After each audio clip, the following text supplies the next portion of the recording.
All right. Hey, Tucson. Stormy Elias here with Realty Executives, and I am your community market leader for Tucson and surrounding areas. Today, we have a special guest, a successful entrepreneur and innovator who happens to be a Tucson local. He has been featured in books such as Expert Secrets by Russell Brunson and This Naked Mind by Annie Grace. He has spoken in front of thousands of entrepreneurs, teaching them what he does in his business, and DJ'd in front of hundreds of people playing house music. This man has taken his digital marketing agency, Anchorwave, and completely changed the way other agency owners do business. A few years ago, he stepped down from working at the agency day to day to help other agencies create the same success in their own business. This shift in coaching day to day has not only allowed him to change the lives of other entrepreneurs, but allowing them to gain their time back and freedom, but has also allowed him to do the same. When he's not masterminding or coaching, you can typically find him enjoying time with his family or DJing some amazing house music. I'd like to introduce you to today's special guest, AJ Rivera. Thank you for allowing my followers and me to interview you today. Many know you as successful business owner of Anchorwave and agency coaching, or as DJ Flow Space. But today, I wanted to take time to learn a little bit about you personally, your life leading up to the life that you have today. Awesome. Thanks for having me, Stormy. I really appreciate it. Yes, thank you for being here, AJ. So I heard that your first ever job was at EG's. Is that correct? Yeah, absolutely. So I was born and raised here in Tucson. During high school, was trying to make some extra money to be able to do fun stuff, and applied at EG's. A friend of mine had been working there and said he really enjoyed it.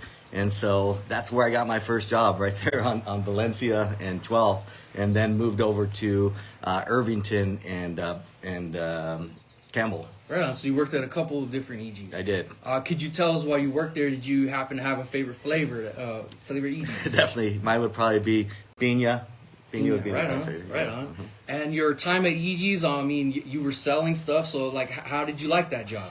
It was cool. I mean, I worked the drive-through. I made sandwiches. It's funny because I remember one of the things that you got for being like employee of the month was the ability to go sell at the U of A football and basketball games. And I remember I really wanted to become employee of the month so I could go to one of the games and like enjoy it. And it's funny because I finally ended up getting it. I went to the game. And I'll tell you what, it was not fun at all. You don't get to watch any of the game. You're just going up and down the stairs and, selling EGs. But there was one really cool thing that happened that I remember from that. I remember one guy at the U of A football game, he tipped me $5. And I was like, wow, are you sure? Like that? No, like most other people weren't even tipping, or they'd give me like $1, and this guy gave me $5, and that stuck with me. Like to this day, like I've always been a really good tipper because like I really appreciated that kid and that $5. That's awesome. Yeah. Thank you for sharing that. Mm-hmm. From EG's, you decided to graduate high school. So you got an EG. You went to EG's while you were at high school. You graduated high school, and then you went to college, right? University. Yeah, I went to NAU in Flagstaff. Right on. And so what I hear from NAU, that's where you actually met Deanna, your wife. Yes. Your wife, right? Yeah, that's true. And what did you study at NAU? My degree I was going for was a psychology degree. I always was like intrigued by the way that the mind worked, and I wanted to learn more about that. I've always, since I was like a little kid, had people like really open up to me. And I remember just being really young, 7, 8 years old, and having grown adults telling me like, I've never told this to anybody, and telling me like their deepest, darkest secrets. And I'm like, I guess like people want to talk to me about stuff, and psychology as being a psychologist seemed like a way that I could exercise those skills. Now I got a tough question for you, and just honesty with us. Do you feel that college is necessary to become successful? I'd say if you're planning on doing something very specific and you know what that is, like you have this drive to be a doctor or you have a drive to be, a lawyer or something like that where it absolutely 100% requires a degree, then that might be the right thing for you. I think there's much better ways and much cheaper ways these days that you can get the experience that you need to get into a successful career without having to incur the debt of college, right? I do feel like going away and doing something and being away from maybe your family is a pretty big deal, and like you definitely learn a lot there. But the degree itself, as an employer, I can say that we've had lots and lots of people that apply to work both for Anchorwave and for Agency Coach, and honestly, them having a degree hasn't been at the top of the list in terms of the things that I look for. And we're starting to see that trend follow in a lot of other spots. Google doesn't require degrees, Facebook doesn't require degrees. And, what we're really looking for is somebody that's cared enough or had enough interest in something to go out there and try to learn it on their own, by reading books, by watching YouTube videos, by taking courses and doing those types of things. I think that's a much better indicator of somebody really being passionate about what they're doing instead of trying to go get a 4-year degree. Thank you, Anthony. That was a really great answer. I appreciate that. It's encouraging. Not everybody has the opportunity to go to college or NAU, so there is still a chance, right? So absolutely. And I didn't finish my degree, so I'm a perfect example of that. So when you were at NAU, that's when you found out that your Deanna was pregnant, and you guys moved back to Tucson to tell you. Yeah, so actually the way it happened is after my sophomore year at NAU, we came down for the summer to Tucson, and we decided we wanted to stay in Tucson. We were kind of done with the snow and with the whole NAU thing, and I was from here, so I was happy to be around my family, and we decided to stay, so we transferred to U of A.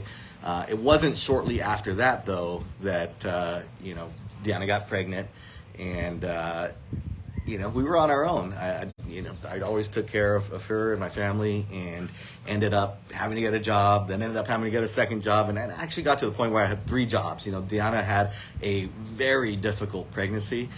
She was throwing up nearly every single day for the entire 9 months, and she couldn't help, work. And so I was suddenly, preparing to bring on a family, and ended up with 3 jobs, and worked those 3 jobs until I was fortunate enough to get a really good job for me at the time, which was at Intuit, the company that builds QuickBooks and TurboTax and Quicken, and that's when I was able to just go full time into that, and I could really let go of the other jobs. Awesome. A lot of us respect that. Working 3 jobs, knowing you got a baby coming, and doing whatever possible to provide. Can you tell us more or less around when did you start at Intuit? Yeah, I started Intuit in 1999. Yep, and so it was just a few days after my daughter Alex was actually born. So right on. Yeah. And at what point did you find interest in building websites? It's a cool story actually, because I was working in the QuickBooks department, and basically QuickBooks is for business owners, right? But the shift that I was working was the later night shift. So I went in 2-3 o'clock. I got out at like 9 or 10. So for a young guy that was still like in college party mode and not wanting to get up super early, that was great for me, right? Because I could still get off, still go have fun. But what was interesting about that was most businesses close around 5 o'clock, right? And especially we're here, on the West Coast, so like, most of the East Coast businesses were already closing when I was getting to work, and then a lot of the West Coast ones were closing, a couple hours into it, and so I had a lot of free time sitting there, tons of it. And there was a guy that sat next to me, Scott Steiner, who first couple things. First thing he taught me how to do was juggle, because he was constantly juggling, and we're just trying to pass the time, right? And then eventually I started noticing him kind of just typing a bunch of stuff and on his screen, and I was like, "What are you doing, man?" And he's like, "I'm building websites." I'm like, "What? That's crazy! Like, you're building websites? How did you know how to do that?" He's like, "I taught myself." And so I quickly, started just peeking over his shoulder, getting a sense for what he was doing, started looking at other websites that I could learn from in that time, because again, we were super bored sitting there. I had already juggled as much as I could possibly juggle, and just immediately started like really having a passion for being able to like type things into the screen and it produced something, right? Produced something that was mine, that I created. And so that was super, super fun. And that's how I got into building websites. That's awesome. And then can we start when you finally got a job or started working at Anchorwave, right? In the digital marketing. Now, what did you do first at Anchorwave? Yeah, so at Intuit, I was still always in the kind of technical support space, but I was building these websites, right? And so, and I'll get to the answer to that in a sec here. But what ended up happening was a lot of people started realizing that I could build little websites, right? And the IT department at Intuit was always so busy with really big projects that like they wouldn't be able to build little small websites that these teams needed. And so I started getting tapped on the shoulder to do that. And so slowly but surely, like pretty much spending most of my time at Intuit, even though that wasn't my title, building websites. And so when I joined Anchorwave, it was really an opportunity for me to kind of step out of the corporate world, right? Like at Intuit, yes, they're doing amazing things, and I appreciate like all of the training and everything I learned there. But I felt like a really small cog in a huge machine, right? And I wasn't really sure like where I fit in there. And so when I joined Anchorwave, the position was actually for what they called a website strategist, which wasn't really for building websites. It was for creating a strategy for people to, how they can improve their website, how they can get better results. And so I loved helping people. I loved, looking at sites and looking at people's online strategy and giving them advice. And so I jumped up the opportunity to be able to work in a smaller company where like I could work directly one-on-one with some small businesses here in town and understand the impact that I was making on their business. That just made things way, way more meaningful for me. That's awesome. I got a cool question. Is it true or false that when you started at Anchorwave, they didn't have necessarily an office space for you, so they put you in the kitchen in the beginning?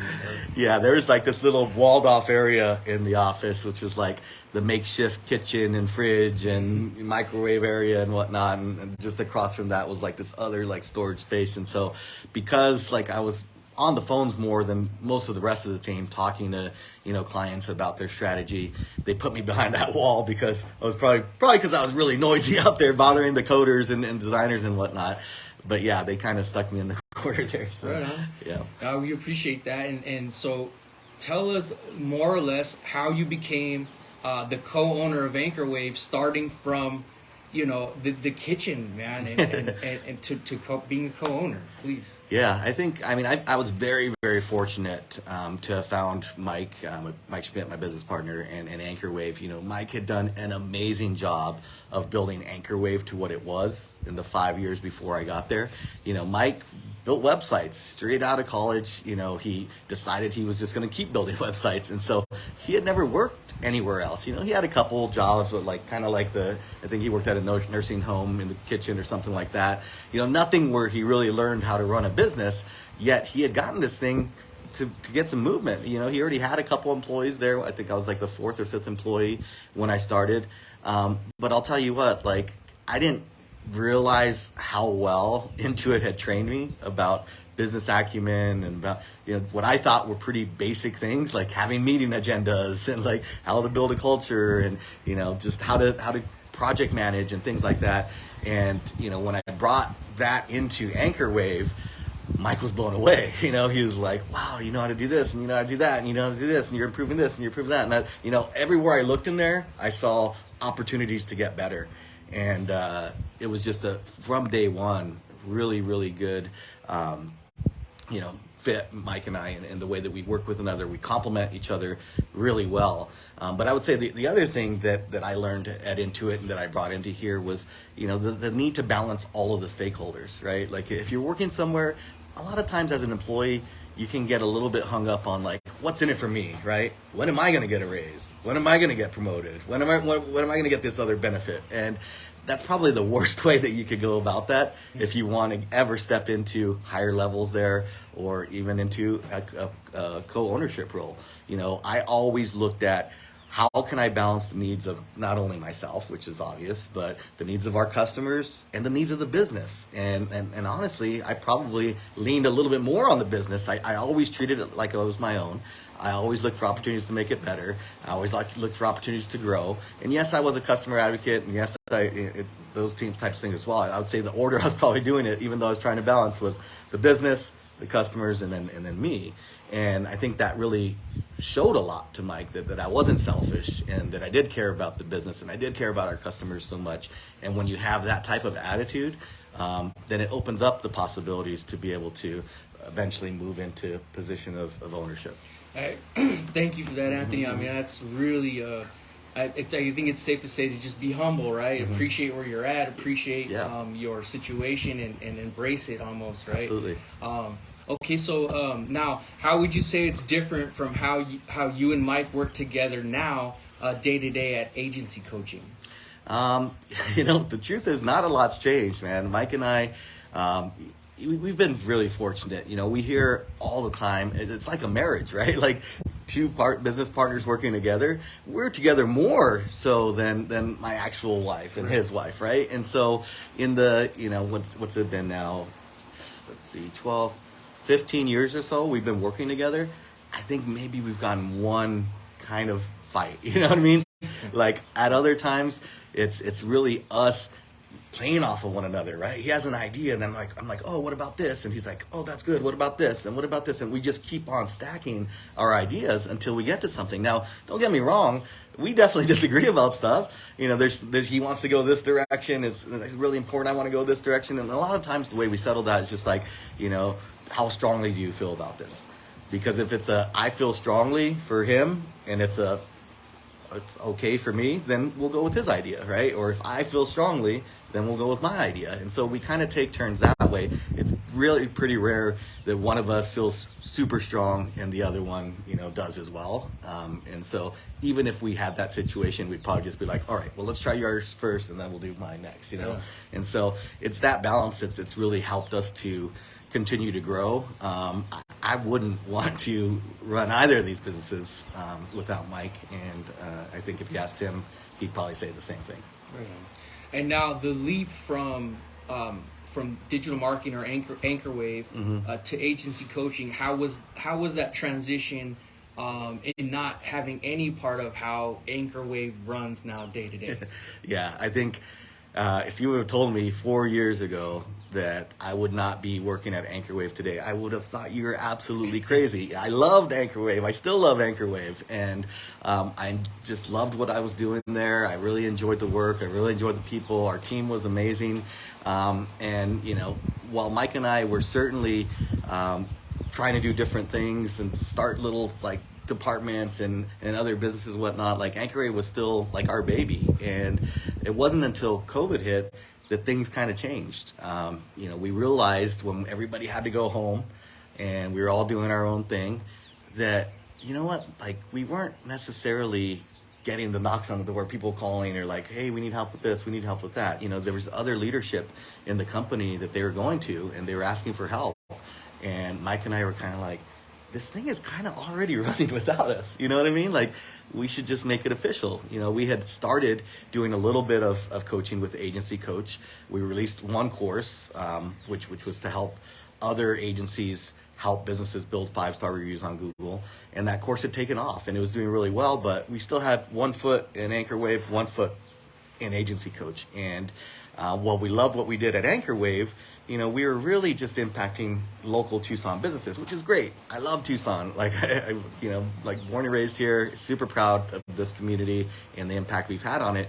But with Agency Coach, we were coaching agencies all over the world, right? We were having a bigger impact on the world. We were able to put a dent in the world. And so the opportunity for us to have more impact was a lot higher at Agency Coach. And so when those things were kind of happening, right, we were feeling wow, Anchorwave's growing to a point where we probably don't need to be there every day.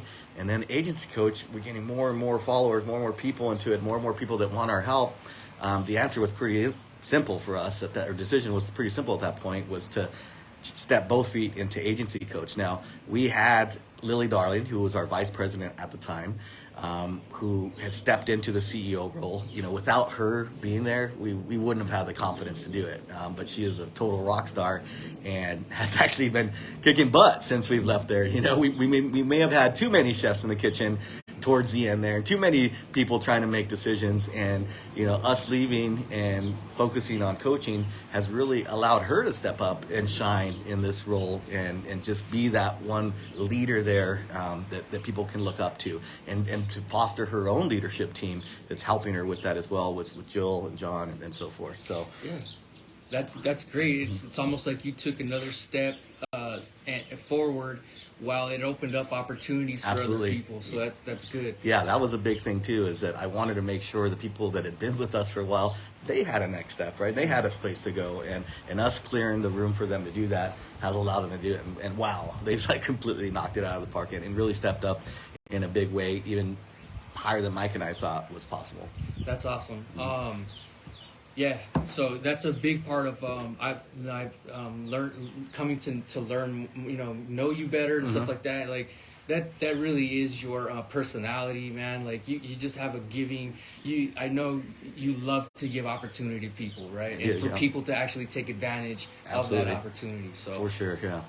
now moving forward, you are planning a mastermind happening in Arizona. Which month would that be? Yeah, that's going to be next month, June 23rd through the 25th. All right, so in June 23rd. All right, cool.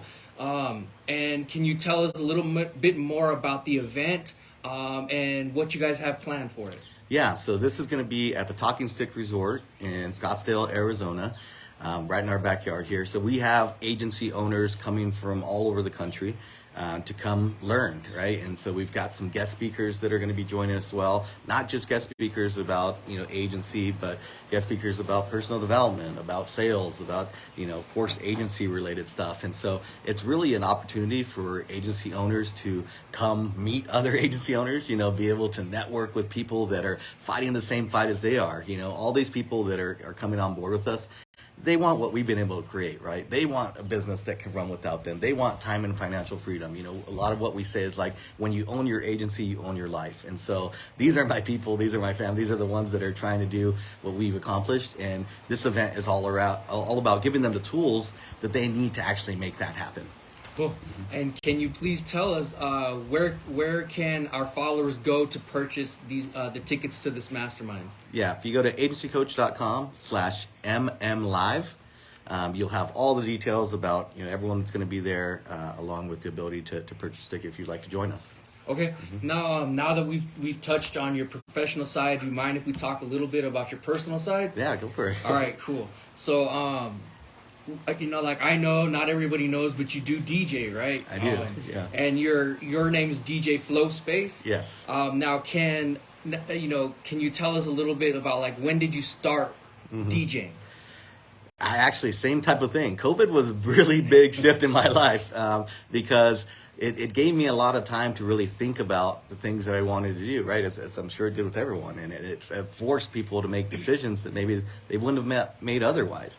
I was the type of person that was constantly going to networking events, doing fun stuff with my friends, going out here, going out there. And when everything closed and I was stuck at home, being a little bit more of an extrovert that I am, I was just hungry for like something to do, right? And I had always been a big fan of the house music scene. I'd always gone and seen DJs play. I spent a lot of time in San Francisco with my best friend George Salazar, who, if you don't know, San Francisco is like one of the best spots for house music. And I just got spoiled. That's when I was working at Intuit, and I used to have to go to San Francisco to meet with my boss once a month. And so that just gave me a lot of time to spend there to learn from the best DJs in the world. And I kind of thought I'd missed the boat on that, and that I was just always going to be a fan. I was getting older and older and older. But when COVID hit and I had all that free time, I decided to just get some DJ equipment.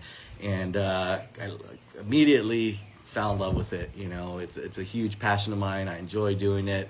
And just like anything else I do, I wanted to go fast, right? So I invested in coaching. I invested in courses. I invest my time. I spend 4 to 5 hours a day at least on this stuff, so that I can accelerate, the speed at which I'm able to get proficient at it and get good at it. And that's been really, really paying off. And now that I have Anchorwave kind of running on its own, and Agency Coach definitely takes a lot of my time, but it's not as demanding. I definitely have a lot of work-life balance. for example, it's here Monday. I don't work on Mondays, right? I take that as a day for me, and that's just more time that I could spend honing my craft with DJing. Yeah, I have to say that I've been listening to you for probably a year and a half or a little bit longer. Yeah.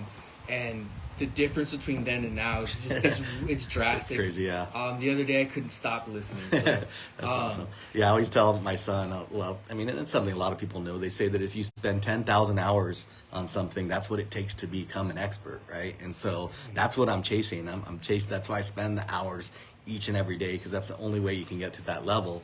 And I think I was just telling my wife, I did my 902nd mix, which I probably average at least 2.5 hours a day. So I'm still only at like 2,000 hours. And it makes me like realize, and that's after 3 years of doing that at least 5 days a week, you know, and it's crazy to think like how far I've come, but now I'm thinking like, wow, from 2,000 to 10,000 is going to be a way bigger jump, and it's going to be awesome. Yeah.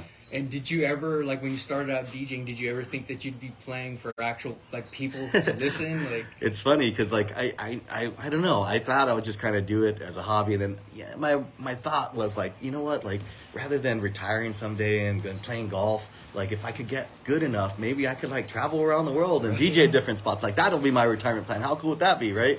And I just pictured that as being like a 10-15 year away thing, and it's happening a lot quicker than that. You know, I've been able to have some really good shows. I'm getting some really good followers, and now there's that consistency. I'm a resident DJ on an online radio show as well, and do a lot of local events here. I'm on Ticketmaster. That's what's crazy, right? Like it's nuts to think that, and that's happened so quickly. I actually want it to slow down a little bit because not quite ready to go around the world, but. So Mark Farina is a DJ legend, right? He's like, that's your dude, right? Yeah, I've seen Mark play probably 15 times. You know, he was based in San Francisco for a while during the time that I was visiting there, so I got to see a lot of Mark Farina, and was fortunate enough to be able to get tapped on the shoulder when he came to Tucson to open for him.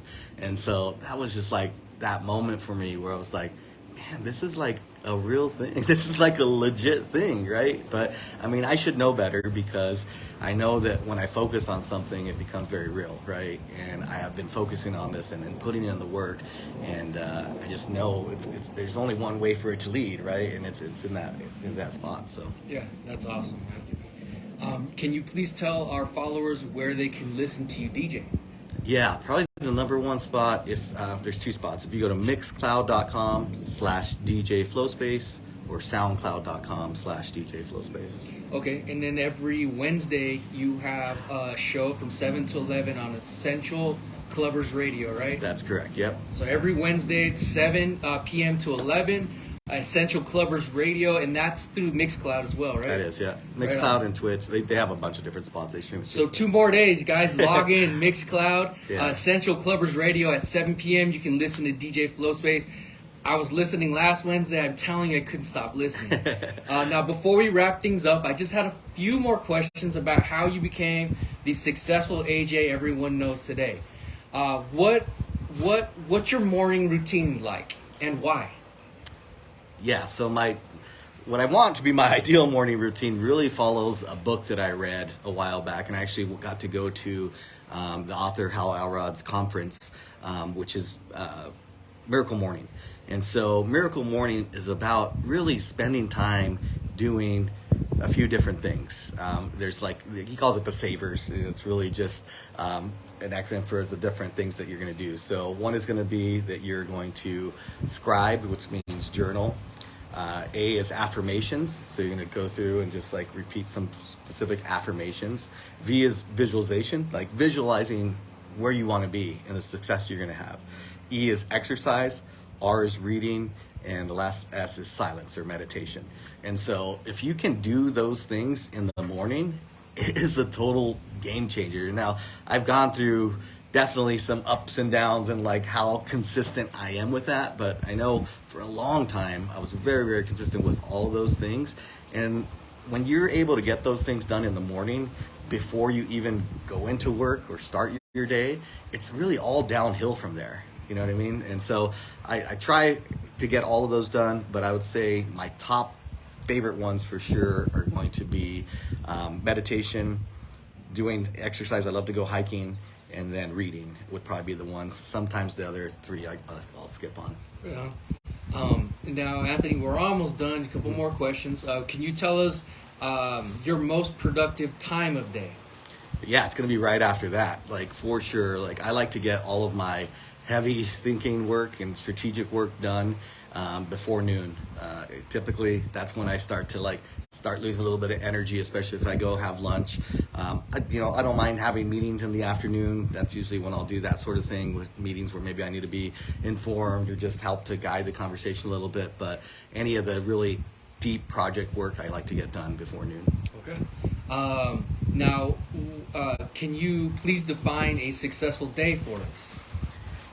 Man, it's really that morning. It's like that. I mean, here's what I think is, if you can spend a little bit of time like thinking about what the perfect day would be, right? Like, not like if you had $1 million and like, oh, I'm gonna fly here and jet off here. No, with your current circumstances and where you're at, like, what would a perfect day look like for you if you got to design that, right? And so for me, it's getting hiking done. It's doing the meditation. It's then getting some work done, DJing, spending time with my family, cooking. Like, those are all the things that I like doing. And, if you just picture those in a day and then actually just do it, like, you'll have your perfect days, right? Like, one interesting strategy that I learned at a conference one time, which served me really well as well, is writing what they call a compelling story. So the idea is, pretend it's the end of the day today, right? So it's let's say it's 6 a.m., 7 a.m. Pretend it's the end of the day and you're writing about what happened that day.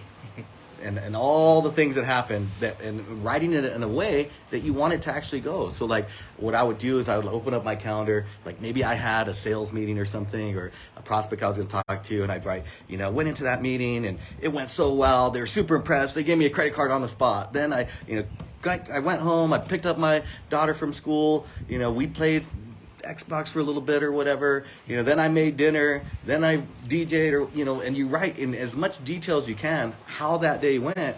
And it is crazy how your day will actually end up going that way. It's nuts. Like, every time that I would do that, I would be like, it's so coincidental then how that would happen. And I think it's just because you're now so in tune with that, and you've visualized that and you've put that out there, it's likely that that's going to happen. Awesome. Almost like manifesting. Yeah, it is. Yeah. Right. Mm-hmm. Now, can you give us one piece of advice for an entrepreneur who is trying to juggle entrepreneurship and fatherhood? Yeah, Please.